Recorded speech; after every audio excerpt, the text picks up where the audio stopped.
इस वीडियो में हम समझेंगे अग्र अभिंति और पश्च अभिंति। अग्र और पश्च अभिंति का उपयोग अर्धचालक डायोड को संचालित करने के लिए किया जाता है, जो कि इलेक्ट्रॉनिक परिपथ में मौलिक घटक होते हैं। अग्र और पश्च अभिंति को समझने के लिए आपको पहले अर्धचालक और पीएन संधि डायोड को समझना होगा।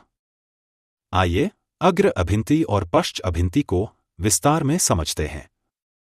जैसा कि हम जानते हैं कि जब हम पी प्रकार और एन प्रकार अर्धचालक को एक साथ जोड़ते हैं, तब एक पीएन संधि डायोड बनता है।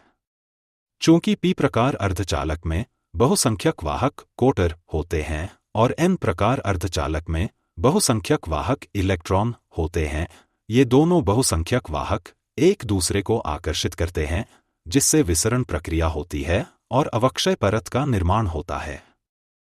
इस अवक्षय परत में धनात्मक आवेश एन साइड और ऋणात्मक आवेश पी साइड होता है और यह अवक्षय परत विद्युत क्षेत्र बनाती है। इसके साथ ही विभव भी बनता है, जिसे हम विभव प्राचीर कहते हैं। यह विभव प्राचीर इलेक्ट्रॉन और कोटर को आगे विसरित होने से रोकता है। अग्र अभिंति।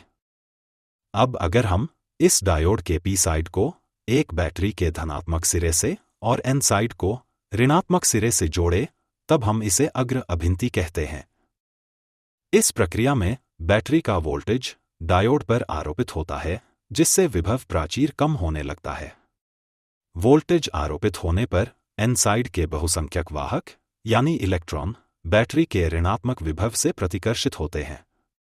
इसी प्रकार पी साइड के बहुसंख्यक वाहक यानी कोटर बैटरी के धनात्मक विभव से प्रतिकर्षित होते हैं और पीएन संधि की ओर गति करते हैं। अब पी क्षेत्र का धनात्मक विभव एन क्षेत्र के इलेक्ट्रॉन को आकर्षित करता है, साथ ही एन क्षेत्र का ऋणात्मक विभव पी क्षेत्र के कोटर को आकर्षित करता है। इसके कारण बहुसंख्यक वाहक संधि पर विसरित होते हैं यानी संयोजित होते हैं। हर एक इलेक्ट्रॉन जो कोटर के साथ संयोजित होता है, उसके साथ साथ पी क्षेत्र में एक सहसंयोजक बंध टूटता है, जिससे इलेक्ट्रॉन मुक्त होता है।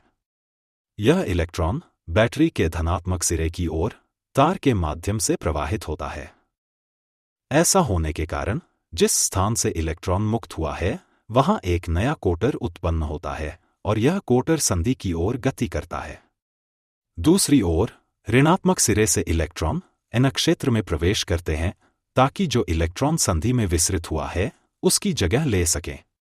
अब चूंकि एन क्षेत्र से इलेक्ट्रॉन और पी क्षेत्र से कोटर निरंतर प्रवास करते हैं, इस कारण विद्युत धारा उत्पन्न होती है, जिसे हम अग्र धारा कहते हैं। पश्च अभिंति। पश्च अभिंति में बैटरी के धनात्मक वोल्टेज को एन साइड से और पी साइड को बैटरी के ऋणात्मक वोल्टेज से जोड़ा जाता है। पश्च अभिंति में आरोपित वोल्टेज का विद्युत क्षेत्र विभव प्राचीर की दिशा में ही होता है। इसके कारण आरोपित वोल्टेज विभव प्राचीर को सहायता प्रदान करता है, जिसके कारण अवक्षय क्षेत्र की चौड़ाई बढ़ने लगती है।